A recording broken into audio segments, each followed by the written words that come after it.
Hier achter mij wordt nog volop onderzoek dien naar de deer van de 34-jarige Hazer. Dat hier wat gebeurt is net een volslijne verrassing voor de buurt. Er is wel vaker oerlest, wordt hier zijn, toch een heel soort buurtbewoners.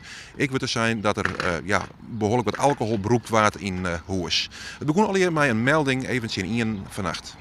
Mijn collega's die ben hier ter plaatse gegaan en die hebben in de wenning een lichaam aangetroffen van een 34-jarige man. En toen was het eigenlijk al een beetje duidelijk dat het waarschijnlijk net om een natuurlijke deer ging.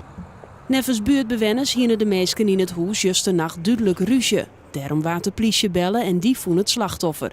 Het gaat net om een natuurlijke deer, maar hoe de 34-jarige Haze krekt om het lippenkaam is, wil de politie nog net kwijt. Wel binnen de 3 mensen aanhouden, 2 maalje uit Haans en een vrouw uit Makkum. Nou, op dit moment worden die verjet op het politiebureau. En er zijn totaal een plaatje van ongeveer 20 rechercheurs, politiemeesters bij een douane. Dat zijn forensische en tactische rechercheurs die de zaak onderzoeken. En ja, daar zijn natuurlijk ik de rechercheurs bij die de verdachten onderjagen. Morgenmiddag zal de sectie dienen weer op het lichaam van de Hazer.